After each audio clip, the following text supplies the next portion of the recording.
the avatar, coming down to that level. Within the limitations of restrictions, he gave us a lot of space.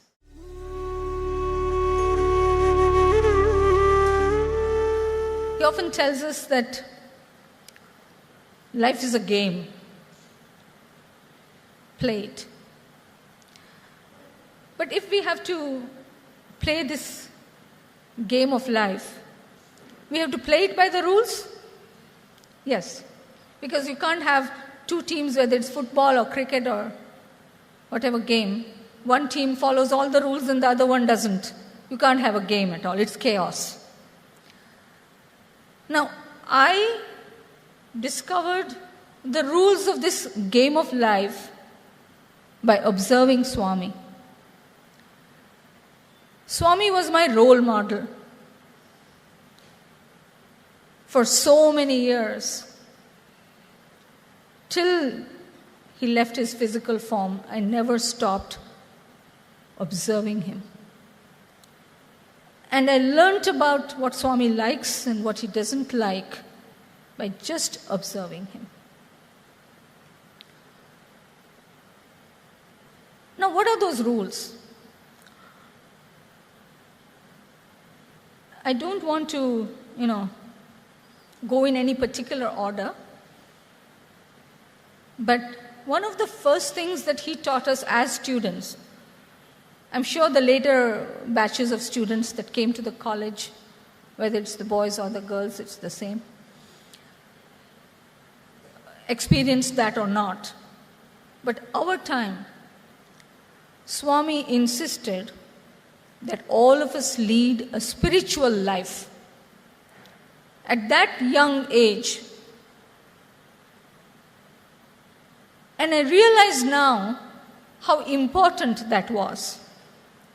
Because if we have a spiritual foundation, the ups and downs of life will shake us for a while, but will not destroy us.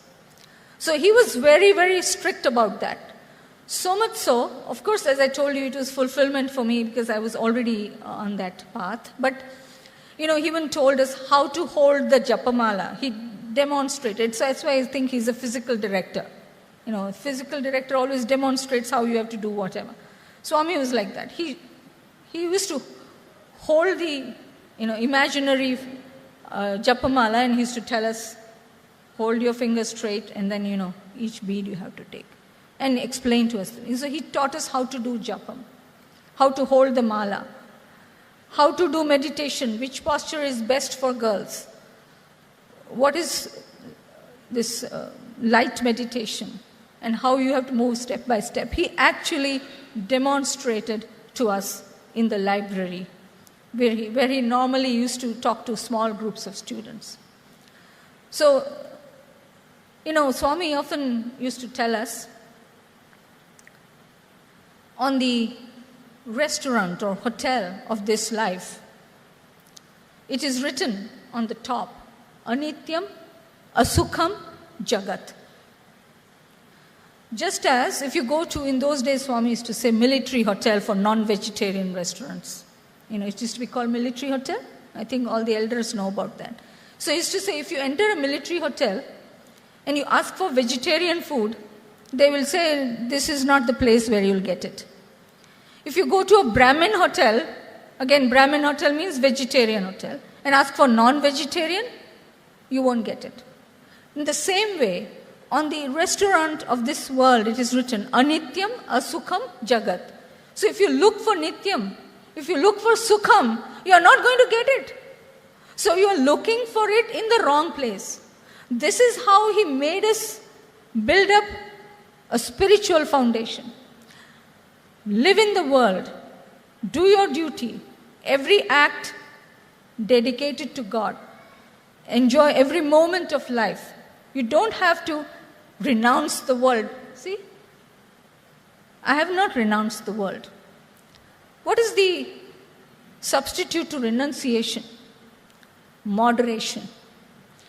Now that I want to explain to you because, I used to think once we come to Swami, we will A lot of people think that Swami asked us not to get married. He doesn't want us to get married and take to world. That's not true at all. He was so flexible. He advised each person according to their samskar. He didn't say to everybody that, look here, don't you get married. Some people chose not to get married because they wanted proximity. But he never said it. So we cannot blame Swami for where we are. But one thing I understood, while he did not ask us to renounce the world, he did ask us one thing, moderation. In words, talk less, work more. Very famous quote of Swami's. Moderation in words, moderation in food, moderation in dress. He never appreciated overdressing. I'll come to that sometime later. Then moderation even in enthusiasm. Everything should be in limit. Even our devotion for Swami, it should not cross limits. We shouldn't behave like a mad person in front of Swami. He used to at least tell us that. So moderation in words, moderation in food, moderation in money. Too much money is not good. If the shoe is too big, you can't wear it. If it's too small, you can't walk freely. So just enough, not more. Moderation in money. Moderation in sleep. You know how Swami always insisted on, going to bed at 10 o'clock and getting up at 5 o'clock. That much sleep is enough for all of us. Only children, babies, sleep longer than that. So, moderation in sleep. Moderation even in laughter. When Swami used to sometimes come to the prayer hall at Anantapur and then crack a joke and we started, laughing, he would say, bus. So after a point, don't laugh. And then he says, when you laugh like that, especially girls should not laugh like that, showing all their teeth. These were the things he told us. Okay. And when you all laugh like that in a group, it sounds like that aerodrome, sound. So he used to say, bus. So we had to stop. So much so, you see, based on these directives of Swami, I actually changed myself a lot. So for so many years, some of my contemporaries, they said, we haven't seen you smile with your teeth showing. That's what I did to myself. I completely changed my personality, fitting it to his image, because I wanted to be accepted by Swami for his mission. I just wanted Swami to choose me to do his work. So I was ready to do anything for that. So moderation even in laughter, moderation even in exercise. Shouldn't exercise too much. 15 minutes every day, we have to do yoga. That's what he told us. In fact, he got Indra Devi to come and teach us. The famous yoga teacher, she used to come to Anantapur and she taught us yoga. 15 minutes, maximum 20 minutes. Don't overdo it. Some people do it for a very long time. Sometimes, for some people especially, it results in ill health. So he was everything in moderation. So that is very... This is how Swami made us feel that we don't have to renounce the world. If we enjoy everything in moderation, it's fine. We can stay in the world and be like the lotus. That Dharma Kshetra is, that lotus, untouched by the mud of the world. So that is what, we were taught to practice. Then he also instructed us, very directly about behavior. Let me give you one example.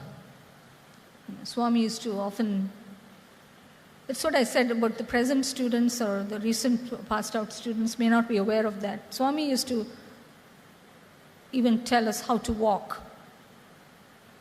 Because when we used to have some puja or something when Swami came in, each of us got up, he would watch each one, how we were walking and how we came in and kneeled.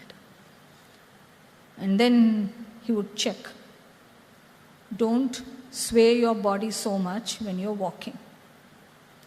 Can you imagine the avatar coming down to that level and molding us. That's why I said we were so lucky to have him as our mentor.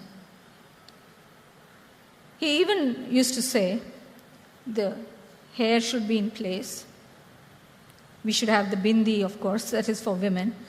And by the way, at that time, I had very thick curly hair, so curly and so thick that my mother had to call the neighbors, 2 women from the neighborhood, to help her to wash my hair.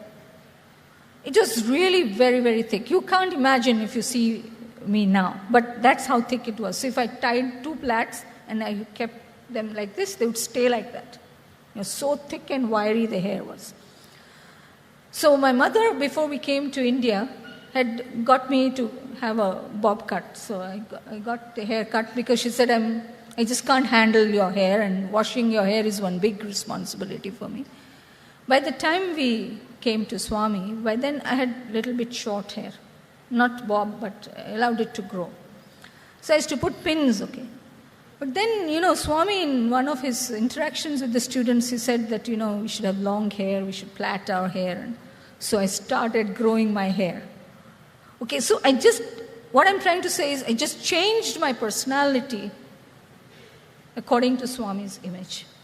I wanted to be the kind of daughter Swami would be proud of.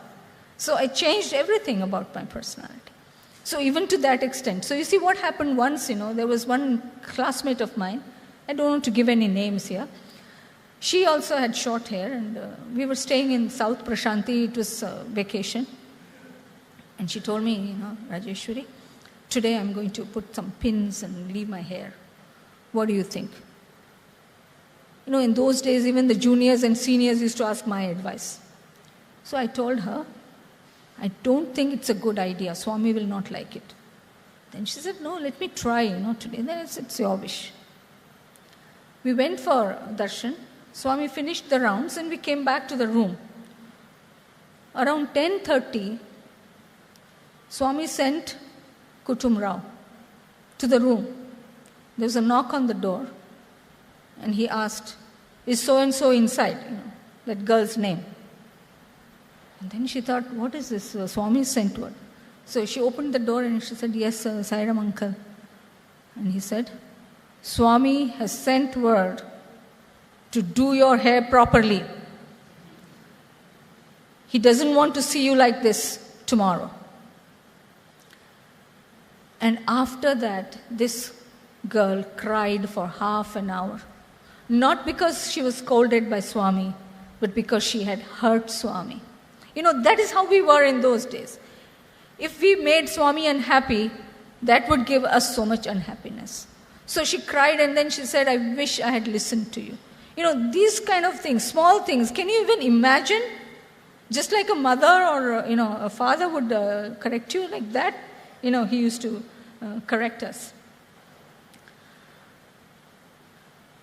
Then you see the other quality that Swami expected us to cultivate, which I watched and observed in Swami, was flexibility. Now, you will not be able to understand. You will think, on the one side, Swami is very strict about this, that, and the other thing. And then he's also flexible? Of course he was. So if any one of us wanted to follow the karma marga, according to our nature, he allowed us to do that, do seva, do social work. Not for everybody. It's not for everybody. Another person wanted to follow the bhakti marga, he allowed them to do that. I think I've not seen a more flexible God than Swami.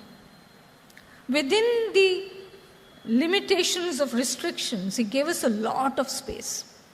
And that's why, I look at myself now as an elder, as a teacher in the campus, and I think that we are more strict with the students than Swami was. He lovingly corrected us, but he was never rigid. And this is an amazing combination, On the one hand, he wanted us to be in one way, be disciplined, etc. At the same time, he gave room for that flexibility. in a very subtle way, he allowed us to be ourselves. And that is such a beautiful thing. And, you and I will put each one in a tight compartment. So everybody has to be copycats. All of us have to be copies, just like factory products. He didn't do that. He allowed each one to be unique, at the same time, to an extent, molded to his satisfaction. That's all. So he was, in that sense, a very, I should say, progressive God. In our time, we used to wear saris. And our contemporaries, they used to attend the university sports events and all that and come back with shields and cups and whatever. But they did all the running of the races by tucking their sari up, and they did all the activity, whether athletics or it is games, they did with saris on. But later on, all of you know, when the sports event started, Swami said, let them wear salwar kameez, but with dupatta, of course. Now, don't you think he's progressive? He has allowed the students to wear salwar kameez in the mandir after they come back from the grounds. And when I look at that, I think how Swami was with us. He didn't allow us to wear anything except saris, but that is what makes him so progressive. Whereas you and I, everybody has to be like that for the next 100 years. Swami is so progressive. He's looking at the next generation, but then not giving too much freedom, little by little, so that it doesn't go out of control. So he will give you 1 inch at a time. Whereas parents, what they do is they give them extreme freedom. So then the children go out of control. So look at Swami's way of molding the personality of his student.